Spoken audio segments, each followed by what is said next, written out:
Thank you, Dave. Much appreciated. Yeah, Dave made the point about getting the name of the trust right. Whenever I speak at places, especially when I come down south and speak, which isn't that often, a lot of people pronounce it the Arit, or they think it's the Geordie Hello Academy. They Arit, mate, how you doing? But it's the Arete Learning Trust. So well done for pronouncing that, Dave. Top marks. I want to talk to you a little bit about the conditions and not just the content. So I want to start with something a bit about me. And I know you've heard from quite a few speakers today, and lots of people have talked a little bit about them to start with. And I think that's really important because ultimately we're in a human relationship business, and it's that kind of human connection. It's always interesting to know, well, who am I speaking or who am I listening to? What's their kind of background? So just some kind of quirky things about me, I suppose. I was a C grade kid at school. So I didn't get any A's. I was that kind of typical C grade kid, probably a bit of a lazy boy. And you can probably think back to, or now the students in your classrooms and stuff who might have been me. I often talk to the kids about the fact that I used to work in the most famous restaurant in the world. And I often just leave it there and kind of move on. And some of the kids are like, oh, wow, that really means that you can dream of anything and you can work anywhere. I'm like, yeah. And then some of them kind of said, sir, is that like one of Gordon Ramsay's restaurants or like the Ivy in London or that kind of stuff? And I then suddenly after then said, well, no, it wasn't actually. So does anybody know what the most famous restaurant in the world is? Mackie D's, yeah. And lots of us may have served our time or what type of time that is in establishments like that in terms of, in between university years and that kind of stuff. But certainly it was character building for me. I've written 5 books and that's amazing. The fact that I was a C grade student at school. And I wouldn't have believed anybody if I was sat in an English lesson when I was 14 or 15 and they said, you're one day going to write for the same publishing house as one of the most successful authors on this earth, which is J.K. Rowling. And I tell kids all the time that I don't write for the publishing house that she writes for the publishing house that Jon Tait writes for. And that's quite cool, having 5 books published by Bloomsbury and kind of all that. I used to coach American football for Great Britain, learned a lot about strategy and attention to detail, preparation, and understanding how to kind of ultimately, I suppose, outthink other people and that kind of strategy of winning. But most importantly, what I want to mention today, hence the icon on the right-hand side of the screen, is I was a free school meal child at school. Now, I know, statistically probably, about a quarter of you in this room may have been a free school meal child yourself at school. And I was talking to some teachers yesterday about this, and actually what's really interesting is that until someone pointed it out to me about 10 years into my career, and they were applying for the kind of pupil premium champion at one of our schools, and they were really passionate because they were a pupil premium child themselves. I was like, I was one of those. And I then started reflecting on, am I doing enough, and am I being the champion that I needed when I was at school? Okay, so I'm going to talk to you about that today and about how digital technology in part can help that and how we can kind of really kind of drive that gap down, because it's really important to me. Not that I lived in poverty, not that I lived in kind of squalor, but ultimately I wasn't one of the kids that had the new trainers. I wasn't the kid that went on foreign holidays. It was all those things that I didn't kind of have that some of my other peers had. But I'll talk to you about that, why that's really important as I get towards the end of my talk. What I will do as well, I'll call my shots right now. I have not much text on my slides. I'll let you look at it. I won't read it to you, because as teachers, we sometimes we put things on the board, we read it to people, and you have an inner voice in your head reading it back to you while you're trying to read it, and it's slightly out of sync with my voice, and it's awful. It's like playing 2 music tracks at the same time, slightly apart, or the same music track, should I say. So I'll put some stuff up. I'll give you 2 or 3 seconds of silent time. That's your cue to read what's on the board, and then I'll talk to you about it. First one, though, is, you may have worked this out, given the kind of the front-loaded talk about disadvantage and pupil premium. This is the money that's gone into pupil premium in this country since it was first brought in 2011. And year by year, it's increased to an outrageous amount of money that's £2.6 billion in this current academic year. But unfortunately, the reason why there's a line on the bottom is that gap is still that big. There hasn't really been anything different.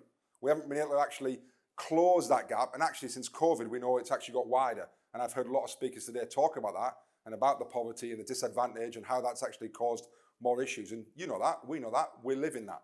Okay, that's not a surprise to us. But what is a surprise when you look at the figures is actually the amount of money every single year invested, and we still can't really change that stubborn gap. Okay, so that's how I want to kind of start with as we go in. And this is something that's, I said, really important to me, and I think it should be important to every single person in the room. That actually, if we don't do this, and if this isn't our kind of MO and our kind of real driving force, then what are we really in it for? You know, we've got to give that opportunity for students to be able to actually get out of this cycle, like I've been able to do, like a lot of you have been able to do potentially, and actually how can we then do that for other people? Because if it is about postcoding, if it is about actually already putting people in boxes, then we're not that's not a great place to be. And this is interesting. Just have a think about this.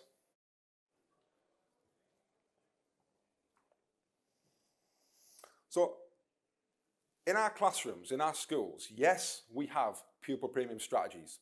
Yes, we have whole school intervention for certain students. Yes, we do things slightly different, slightly.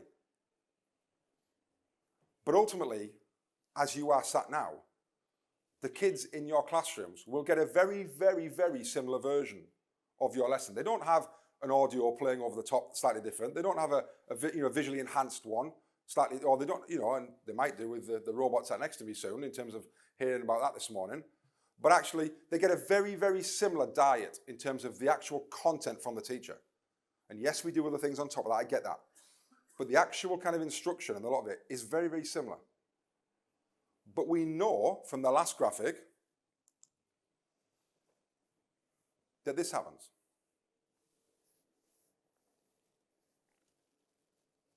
So when they leave your classroom and they go home, if they are the most disadvantaged students, we know, and there might be some schools in here that might be able to put that and say, oh, actually, we've totally got rid of our disadvantage gap. Well, brilliant, great. Let's hear how we've done that. But generally across the country and across the world, we know that this gap still exists. That those students get a similar diet in school, they go home, and they achieve very differently. Which brings me back to that kind of graphic to start with, of all the money that's going into the schools, it might need to be going somewhere different. Okay?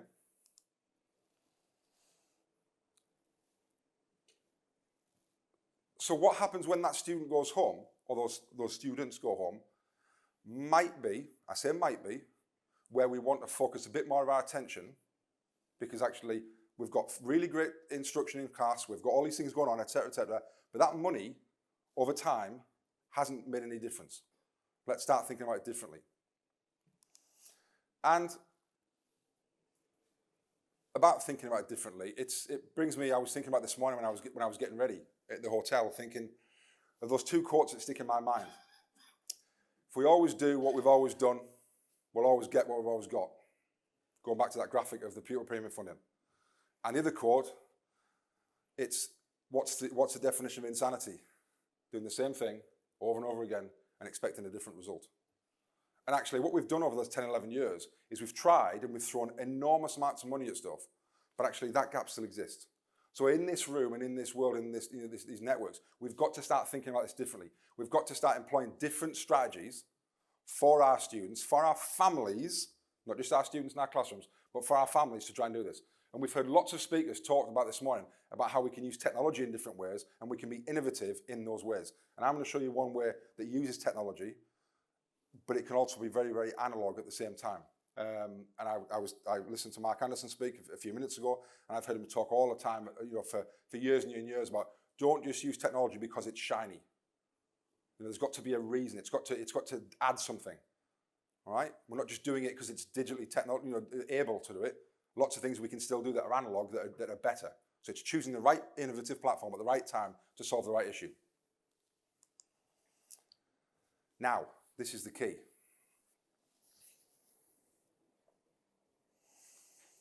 So, I don't think I've met a parent that has said to me, I do not want to help my child.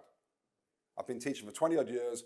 I don't think no one's ever been that blatant. I might have thought that after the different stuff they've said to me, but they haven't been that upfront and said, I do not want to help. Okay?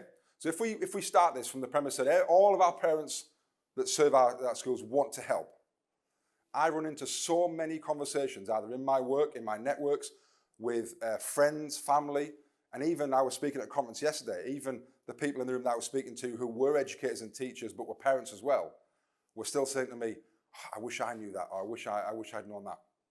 All right? So what happens is that lots of parents think that it's about the content, and they get a little bit intimidated sometimes because they don't know Shakespeare, or they don't know physics, or they say, "Well, I'm no good at maths, so I can't help at maths." And actually what I'm hoping to trying to dispel is that it's not about the content. It's about the strategies, and it's about the conditions in which that happens, rather than actually thinking it's all about the subject content. So let me give you an example. I do a lot of talks on the science of learning. And one of the things that's come through really, really strong in schools, of all the things of the science of learning, and what I mean by that, if you're not familiar with that term, it's retrieval practice, spacing, interleaving, cognitive load, dual coding, learning versus performance, metacognition, all those types of things. The thing that's kind of landed the best, I suppose, is retrieval practice. And wherever you go into schools now, we generally seem to have got the fact that retrieval practice is really important, and it's better than restudying. And the reason it's better than restudying, I'll explain in a second, okay, is because it's that constant retrieval, rather than just rereading something and your eyes skimming over it, and you mistake familiarity with deep learning. And I fell into that teacher crime, so many times until it was pointed out to me. I used to spend 60, 70, 80% of the year teaching new content, leave 20% of the year at the end to revisit old content, thinking that was a good idea. And the kids are just nodding along going, yeah, I know this, yeah. And they're falling into this yeah mentality.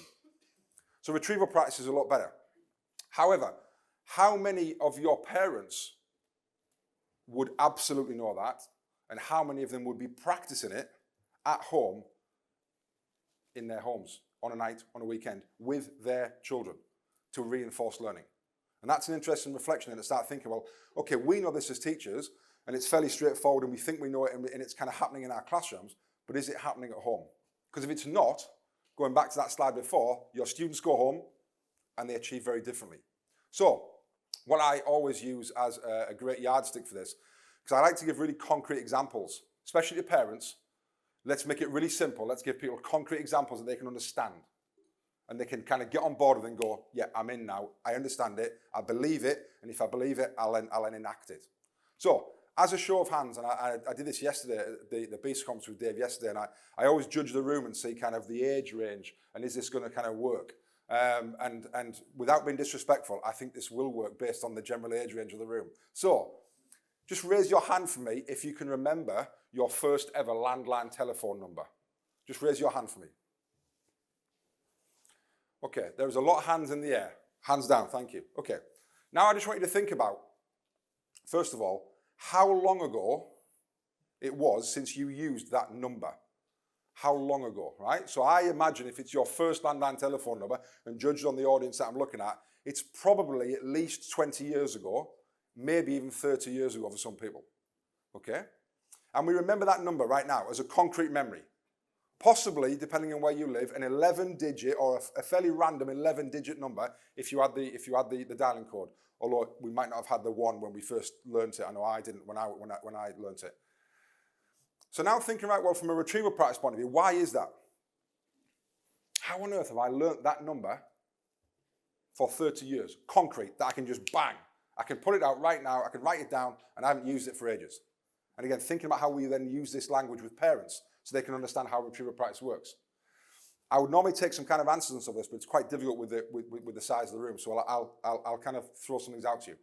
First of all, it might be that you had to actually put your hand in and move the telephone round. All right? And it's interesting, I said to you before, I judge the audience of the room. I sometimes talk to trainee teachers and they go, what's a landline? And you go, all right, okay, I'll leave that one, I'll talk about song lyrics instead. But so you might have had to physically move that number around. So there was something physical that happened. You had to do something, okay? Secondly, a lot of people say to me, well, if I was out on a night out and I had to ring my mum for a lift home, I needed to know my mum's number to put it in the telephone box. You didn't just hold the name down, you had to physically type it in. So it meant something to you. And thirdly, and most importantly, I think, certainly in my house, I was taught and brought up to answer the phone by saying my phone number. Hello, 01325 34123. And I was like, why do we do that? Like, the person's rang you and they know who they're ringing. Do you know what I mean? And you just tell, hi, it's me. And they go, oh, good. So let's pull that apart a little bit, especially for parents.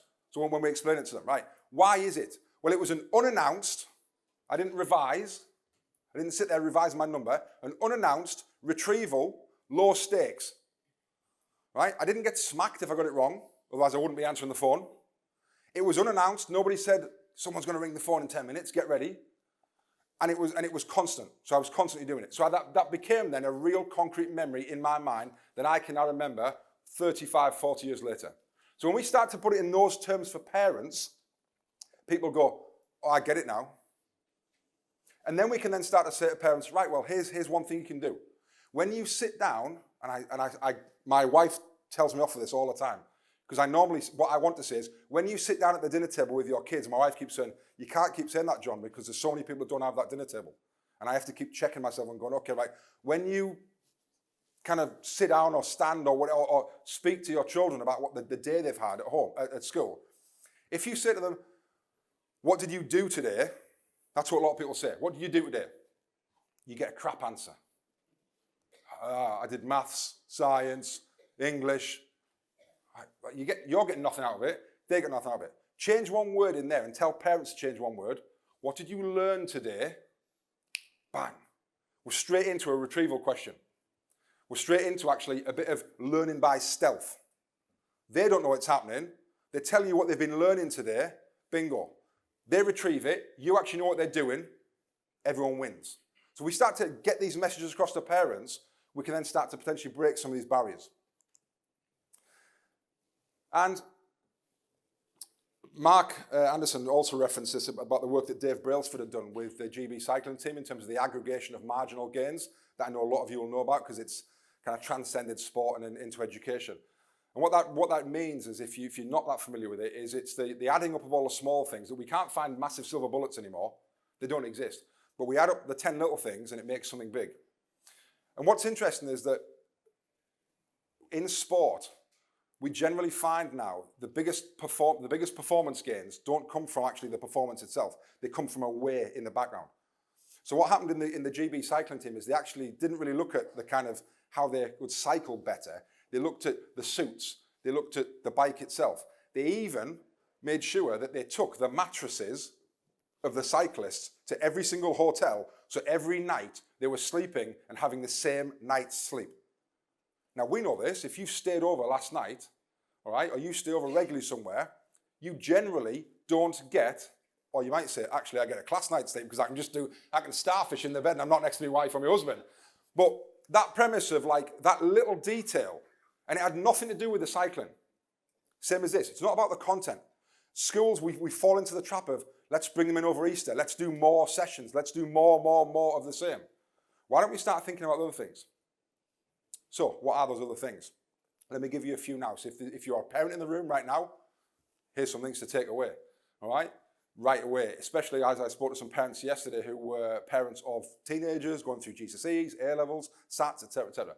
So things like actually listening to music. Lots of kids tell us, and I know that this is generally for most people, it works for most, not everyone. Most kids will say, I work better when listening to music. Generally, that's rubbish.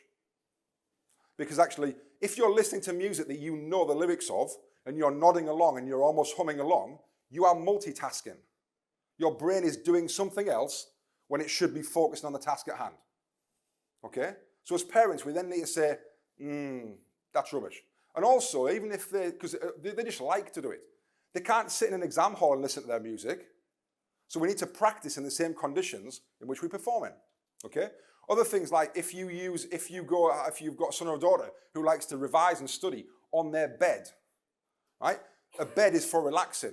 If you sit on your bed or you sit and you slouch, you're already in a relaxing mindset. So it's very difficult to get into a work mindset. That's why lots of university students like to study in the university library, the campus library, before they go home. Too many distractions otherwise.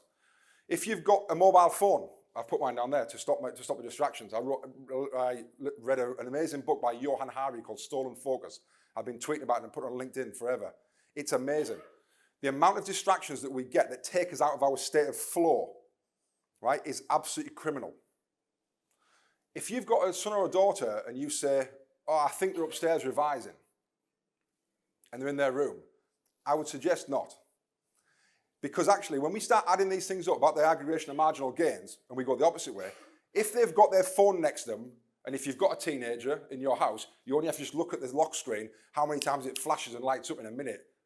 Sometimes it's double figures. If that's happening, and they're on their bed, and they're listening to music, and they've got some distractions, and it's late at night, and they're rereading their notes and not doing any retrieval practice, well, no wonder. And especially if you've got a house 2 doors down that's not doing that and are following lots of other different ways, then there's your gap. That's the obvious part, right? So we've got to make sure that we give this to parents and we can talk about how they can actually help. Because straight away, it then empowers them. Now, I'm not saying this is easy, because I struggle with it in my house. 18-year-old, well, he's at university now, but my 15-year-old daughter, she's going to be an amazing woman, but because she's got so much kind of independence and kind of, strength of character, I just don't need it as a 15-year-old girl. She's going to be amazing at some point, but right now she's testing me. And they call me the fun police. Oh, it's the fun police. And I'm like, I write about this, I speak about it. I'd love to be able to help my own bloody kids. And like, no, here we go again, yeah. So I know it's difficult, I get it. But that doesn't mean to say we shouldn't just do it. We should just go, oh, well, it's too difficult, right? We need to do it. And it's also about doing it at the right time. If you are going to go home at night and go, I heard this man speak today, I'm taking your phone off you right now before you start this assignment, it's not going to go well. That's not the right time. You need to do it at the right time, maybe at the start of the year or at the start of the week. Right, this is what we're going to do. And you sell the why, like you do in your normal organizations. Why are we going to do this? Well, the reason we're going to do it is because if you can learn more in less time, do you want to do that? Kids go, yeah, absolutely. Well, here's how we're going to do it. So we need to do this, and we need to give parents that parenting superpower. And what's interesting about this is everything I've said, it's not new. It's all out there. I've seen loads of nodding heads where you're all going, yeah, I know about mobile phone distractions. All right, I get what you said about lying on the bed. I get what you said about the music. All of that, and I've got so many more. But we've got to curate it for our parents. So it's like you say to someone, go on YouTube, it's on there somewhere. The knowledge is all out there, but we've got to make it accessible and engaging. And you've also got to think about what's the best way to do it. Is it in the written format? Is it in a digital format? And actually, the mediums and the format. So you might just say, well, we're going to use social media. But even drilling further into that, which social media? Are you going to use Instagram? Are you going to use Facebook? Are you going to use YouTube? Are you going to start using TikTok? What is it that's going to actually engage your parents with this? And in what style? What's the style? So I want to show you a 1.5 minute video, a project I've been working on outside of my day job really, on how to potentially do this in an engaging or hopefully engaging way that might actually land with parents. It's about mobile phone distractions. If you can play this with me, please. Thank you.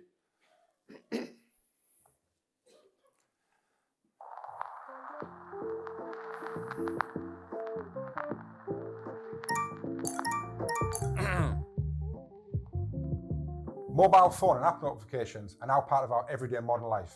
However, they've become the killer of focus and attention, especially when trying to concentrate or study. Even if your child has their phone on silent, there's still a burning temptation to want to check it for any messages or notifications if it's within arm's reach.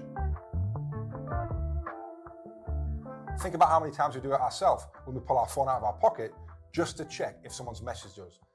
Therefore, switching it to silent or turning off notifications is simply not enough.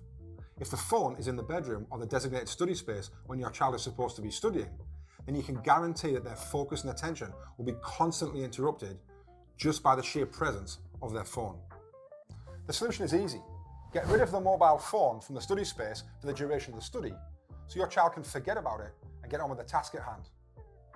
But when they're on a break, they can check their phone, catch up on all those important notifications before handing their phone back to you to restart their study. Although they may be resistant to it, you need to take control and remove their mobile phone, the phone you're probably paying for anyway, in order to create the perfect study environment. Okay, so a quick demonstration, and I've done a lot of these. I'm piloting a project at the moment that I'm wanting to kind of really get out there for free to parents around the world, and want to partner with people to kind of make that possible. But I want to finish on two really powerful things, probably my two most powerful slides. I said to you right at the start that I'm a free school meal kid. I know lots of you in here will be. I absolutely believe that what has made me successful is the very thing that made me disadvantaged. Grit, determination. Now, you listen to people on talk shows, you listen to really successful people, generally they've got a backstory. There's something that's happened to them that's made them grit their teeth and get on with it. And it's in there. You can't teach what's in there. You can teach the techniques and stuff, but actually, we need to let people know that the very, very thing that makes them disadvantaged is their X factor. That's the key. Sports, business people, and we hear about businesses that have been born out of, from trauma to triumph. Somebody dies in the family, it gets passed on to someone who's had the golden or the silver spoon, and what happens? Business fails because they're not asked. They haven't got it in there. These kids have got it. I've got it, and I've got it from being disadvantaged. So, and here's the magic. If we can give the kids, the very, very kids in your school who've got that, who've got the X factor that you can't buy, you can't teach it, you can't give it to someone, if we can teach them though, the techniques, the preparations, the right way to learn, gee whiz, these kids are going to be unstoppable. It's like that football team that is the hardest working team that's also got the talent. Like, you ain't beating that team because you normally get one or the other. Suddenly when you get everything, and we've seen that in recent times with a team that I don't even want to mention, who have won leagues in the last 2 or 3 years, you've got the most work rate, you've got the quality. I'm telling you now, our kids, our disadvantaged kids, if we get them to use the right strategies and we help their parents, they can outperform in life their more advantaged and more affluent peers because of that X factor. But we've got to give it to parents, we've got to show them this, we've got to teach them it, and we've got to show them that they can all help, and it's not about the content, it's about the conditions. If we get that right, we've got magic, and we can all do it, and we can all then start to then change those things. One thing I'll say though, is I'm finding it really difficult, is that because I've now escaped that cycle, I've got 2 kids of my own, that I'm thinking, they haven't got that. And I'm trying really hard to find how I bring that back to them, because I had it because I didn't have those things, and I've now been able to be successful enough to not give my kids the same kind of upbringing, and then and they're like, oh, do we have to go to America again this year, Dad? And I'm like, oh my God, like, what's happening here? So it's really difficult, but it's about being conscious of that as parents, being conscious of the system, knowing where we are, and knowing that actually that grit is really important. If we can give the other things to them, then we're going to get there. So thank you very much for listening, and I'll be around if you want to chat about anything later on. Thank you.